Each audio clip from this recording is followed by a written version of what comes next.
Well, this is another extreme sports disaster, right? Dean Potter was mentioned in the last video I covered, which was about Dano. That he was like, I wouldn't even do that, right? Like this free solo climb. They were all doing free solo climbs, which is crazy as shit to me. To go up a cliff face with no ropes. But, I mean, testosterone or something, y'all. I don't know what's going on here. But anyway, let's take a look at what happened to Dean Potter.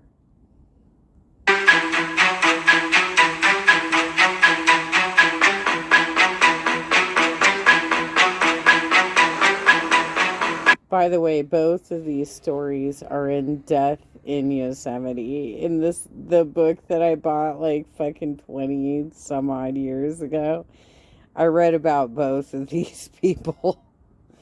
So it's interesting that people finally put some videos together about it.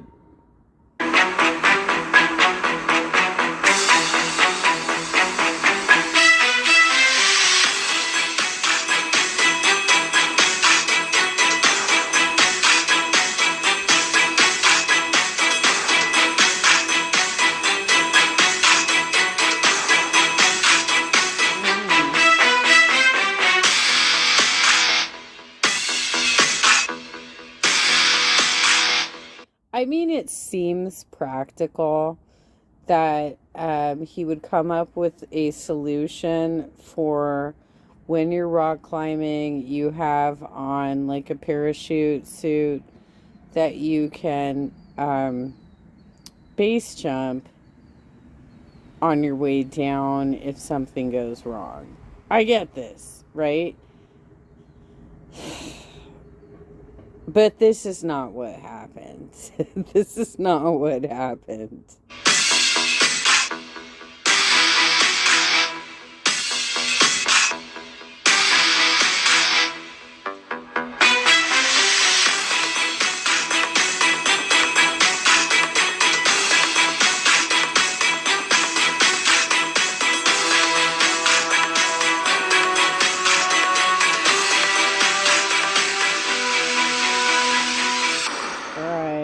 Imagine defying gravity, leaping from the tallest buildings on Earth, and soaring like a human bird. For Dean Potter, this was not just a dream, but a daily reality. Dean Potter was a world-renowned base jumper, highliner, and adventurer who pushed the boundaries of human experience. He was known for his daring stunts and his deep connection to nature. On May 16, 2015, Potter and his friend Graham Hunt died while attempting a base jump from Taft Point in Yosemite National Park. This documentary will explore the final moments of Dean Potter's life, examining the factors that led to his death and the legacy he left behind. Born in 1972, Dean Potter grew up in a household that nurtured his adventurous spirit. His father, a firefighter and mountain climber, instilled in him a deep appreciation for the outdoors and a sense of awe for the natural world. As a teenager, Potter discovered, I got a lot of I got rangers, I got naturalists in my family. I don't have a desire to fucking jump off the cliffs. Okay? I don't know why you gotta be like, I gotta go further. base jumping, a sport that captivated his imagination and ignited a passion within him. Potter quickly became a master of base jumping, setting numerous records and defying gravity with every leap. He was known for his innovative techniques, his ability to assess risk with precision, and his unwavering confidence in his ability. It's a damn good thing he didn't have his dog with him on that final jump. He would have killed the dog, too. Over the years, Potter amassed an impressive collection of first descents, including the first base jump from El Capitan in Yosemite National Park and the first wingsuit flight across the Val d'Isère in France. As with most young climbers, I just wanted to prove myself. Climbing the nose as fast as humanly possible is the way I saw that I could do that. I love the action of speed climbing, but the competition of speed climbing hasn't made me feel good. You're trying to beat somebody else. That's not what I do. At a certain point, I just pulled back. I was like, nope, speed climbing is not for me. Over the last 10 years, I broke away from competitive climbing. It's mostly been about being solo and moving on the rock by myself. Competition can only bring you so far. True inspiration and true passion pushes us further. But my good friend, Sean Leary, would always bring up wanting to break the nose record. These amazing climbers have raced up the nose, setting standards. But I think he's always in the back of his mind wanted to take the nose record back. Now it's interesting to me what's possible for the height of human performance. Push myself with a partner harder than I ever have before and move in unison up this wall in this beautiful flow. And that's gotten me back into wanting to see what I have on the... You know, here's the thing though. When they did this jump, it's not like they climbed up. They already had the ropes set there. They were sitting there for at least a month, maybe more, getting weather exposed. It's not the same thing as climbing up and then jumping down. Nose. You do what we call simul climbing. Both people are moving at the same time. It's super hardcore because when the bottom guy falls, he pulls the top guy off. Not recommended for everybody, but with that special partner that you trust, usually things don't go wrong. And so it's this level of trust. Half hour into it, you're incredibly tired being like, I don't know if I'm going to be able to maintain this for the next pitch. But you got 20 pitches above you. At the boot, our strategy is that I run out the entire track, leaving no protection. I get up there, and now there's just a clean rope for Sean to swing over. We have this special communication going on through that rope. You can feel a little bit of hesitation in the rope, feel where the rope is really loose under you or it's getting tighter. At that point, there's not even time to put Sean on belay. By the way, you got to be super careful with those pieces that look like they're hanging off kind of precariously, because what happens in Yosemite every year is that water gets into the crevices of those types of features, if you will, and then during winter they freeze and expand. And that's why they have rock falls every year. Every year.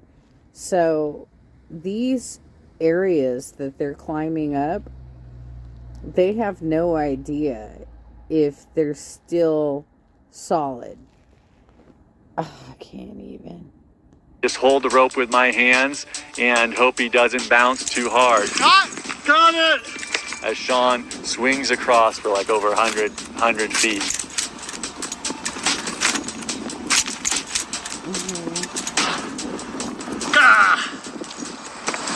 We're going good. We're faster than before.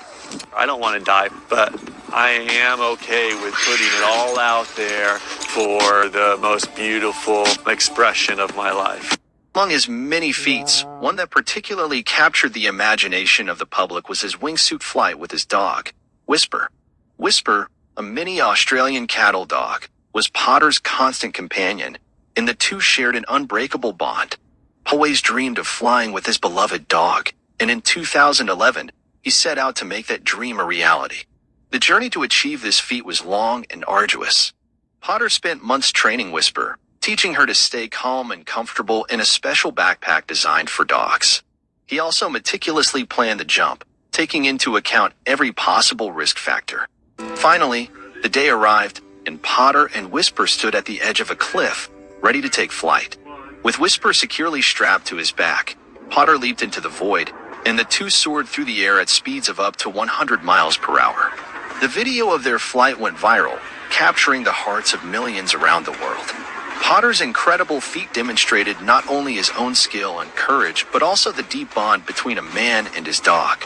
Despite the joy and wonder of their flight, Potter was also aware of the inherent risks. He was a realist, and he understood that base jumping was a dangerous sport. However, he believed that the rewards of living life to the fullest outweighed the risks. Potter's flight with Whisper was a testament to the power of human connection and the limitless. I'm trying to remember what this is. BASE is an actual acronym. I'm trying to remember.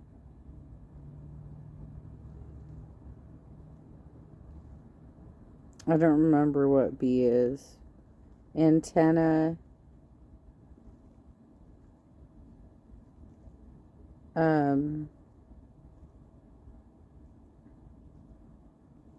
I can't remember what it stands for, but BASE is actually an acronym for all of the things that they jump off of. Possibilities that exist when we dare to dream big. First, it was just this fantasy, this fairy tale, where nothing could go wrong. Life isn't that easy and that straightforward. First, you have the vision, and then you make it possible.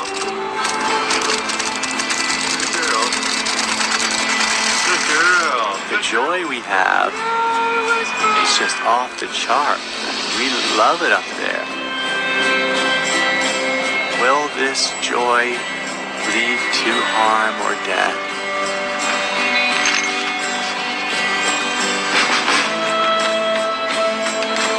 Something almost made me crumble when I started putting the dog on my back. Nothing's gonna happen to her. I'm ready.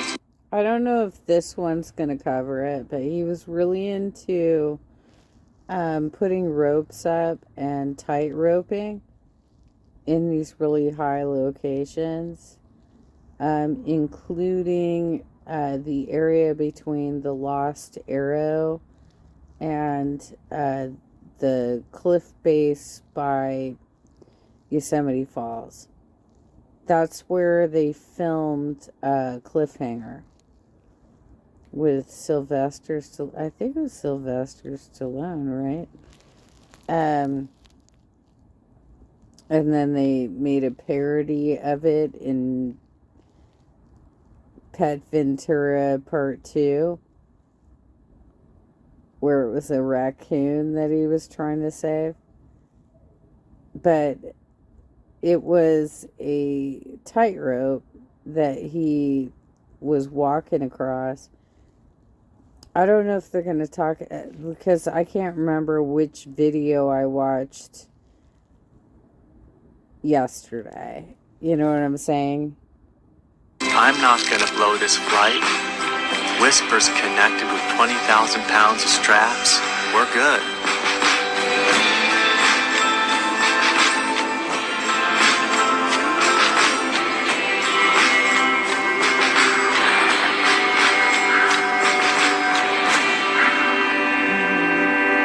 Ready? 3, 2, 1, see ya.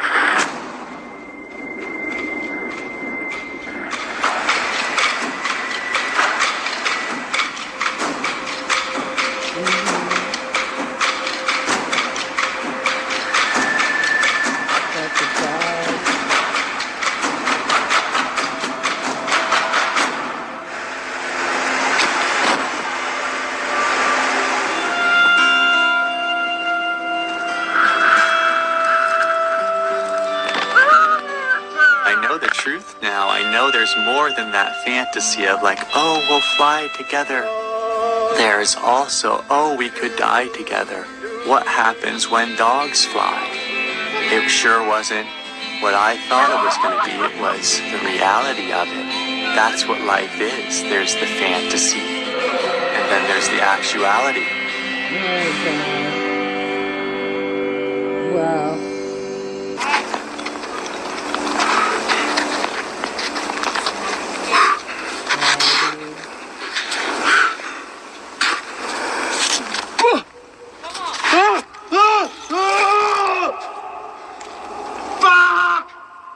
place I love being in the most is the place of heightened awareness. I can put myself in that state through extreme moments where my safety's on the line or my life's on the line, and the tombstone put me right there, and that's why I went back for years. The intimidating part is when you place your final pieces. Yeah, he had like 3 major falls in which he broke a lot of bones, you guys.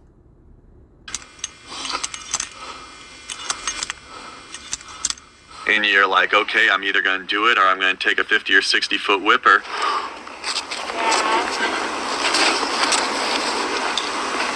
Once you're in the situation, you just respond to your senses.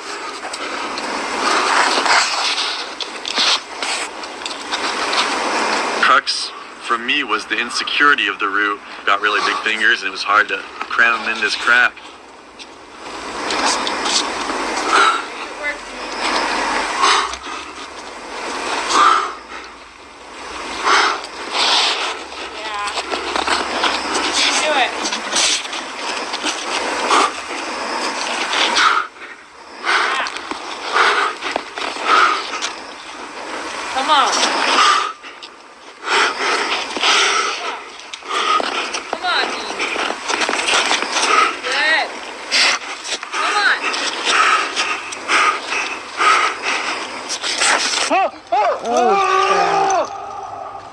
God damn it, dude.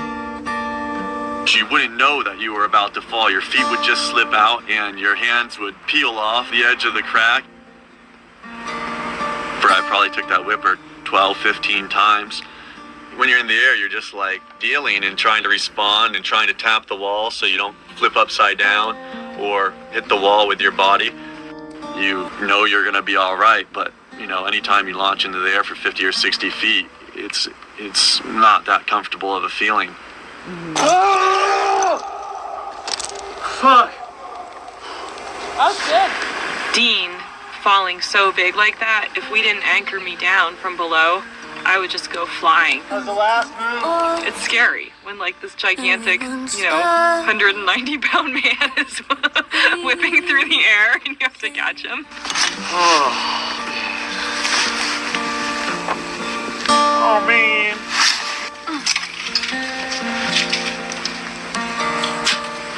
If I'm in the most beautiful place or most beautiful situation, it brings more out of me. I try harder because I'm inspired.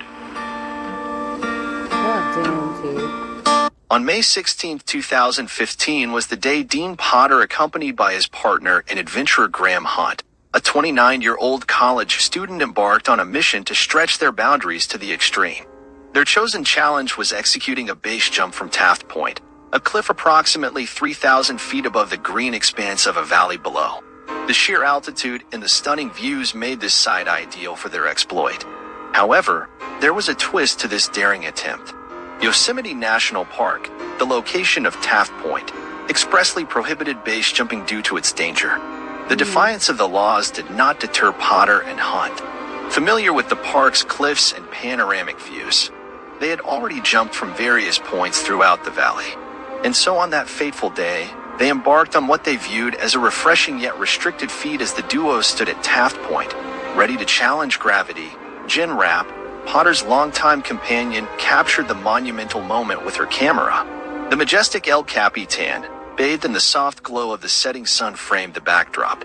Even the couple's beloved dog Whisperer was present, completing the picturesque tableau. This tableau, however, masked the inherent danger that was about to unfold. Graham Hunt, sporting a specialized suit engineered for speed, and Dean Potter, renowned for his remarkable extended flights, leapt off the cliff. Hunt followed Potter closely. Jen Rapp captured the moment with her camera lens, capturing the fearless leaps of the two adventurers. Potter, wearing a smartphone strapped to his head, and Hunt, driven by a yearning for speed, ventured into the unknown, the excitement in the air. Hunt's trajectory quickly spread out from Potter's path, an unexpected outcome that would have dire consequences. As they soared through the air, Potter aimed for a notch in the mountain, the sloping rib or ridge. This geological term describes an elongated ridge that slopes downward from a mountain summit, composed of hardy rock resistant to erosion. Potter planned to navigate this notch and land safely in the valley. Yet the laws of physics, nature, and chance had other designs in mind. Hunt's movements unexpectedly altered Potter's course. Hunt seemed to steer left. There was wind. There was unexpected wind when they jumped. And they were unable to navigate their jumps. I feel like the other video I watched told this story better. As if to avoid the ridge, only to change direction abruptly and veer back to the right. Meanwhile, Potter remained steadfast, aiming directly for the mountain's notch. This difference in the movement would prove catastrophic. As the minutes passed, the chilling realization settled, and the familiar sound of a parachute unfolding was followed by a more ominous and somber thud. Jen Rapp, who stood at the cliff's edge, strained her senses to catch any sign of her companions below. She peered at her photographs, desperately attempting to piece together the puzzle of what transpired. The images held no clear answers. Rebecca Haney, Hunt's girlfriend, was also in the vicinity, her worries deepening as she awaited Hunt's call, which never came. As dusk descended, she embarked on a journey to locate Hunt and Potter, a search that led her to an empty house that was now empty of their presence, a stark reminder of their absence. Darkness shrouded the valley, but the search for answers pressed on. Friends and officials rallied to find any sign of the missing climbers. As dawn broke, a helicopter scan revealed the grim reality. The bodies of Dean Potter and Graham Hunt were spotted in Yosemite Valley. Neither had used their parachutes during their descent. After changing course from his intended path, Hunt crashed into a tree and a wall while Potter met his end further down in the notch. The circumstances surrounding their deaths triggered speculation. Did Hunt's actions inadvertently lead to Potter's fate? Were they distracted by each other's presence? Despite this belief, there were no conclusive answers. Investigation sought after insights from the smartphone strapped to Potter's head, hoping to find clues to the tragic incident. Dean Potter, an advocate for the legalization of base jumping in Yosemite, had met his demise while engaged in the pursuit he advocated for. His passing underscored the inherent risks of extreme sports and the fine line between pushing boundaries and facing dire consequences. In the aftermath of the tragedy, a memorial emerged at Taft Point, a testament to the lives and aspirations of Potter and Hunt Feathers. Tibetan prayer flags, a photograph of Potter, and other tributes adorn the site. Dean Potter's legacy extended beyond his death.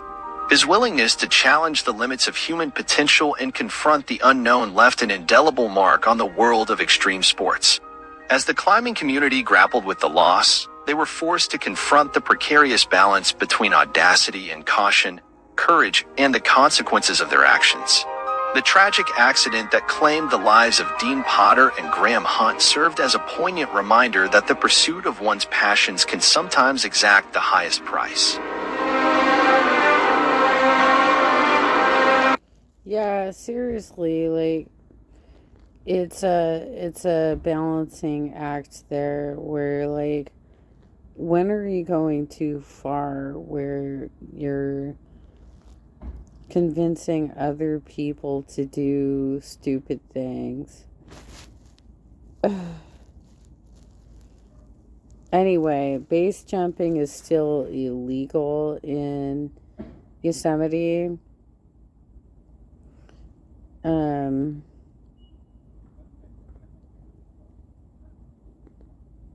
BASE is an acronym. I just can't remember what it stands for, you guys. I know A is antenna.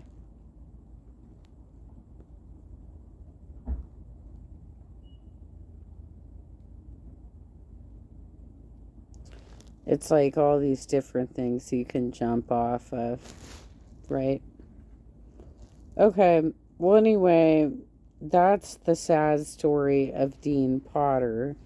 He was mentioned in the Dano story too, and he's like, oh my god, I wouldn't even do that, right? For what Dano was doing. They were both doing some bullshit. So Dano was trying to jump with rope cables, like climbing cables, and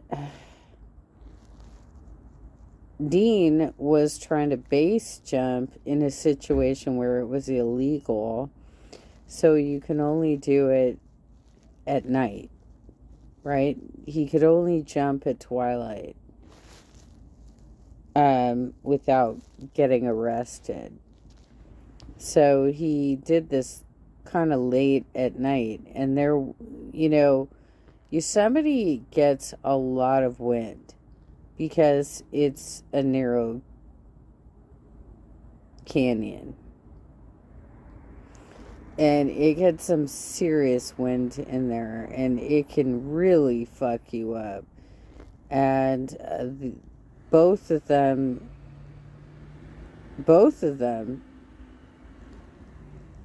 they didn't even deploy their parachutes,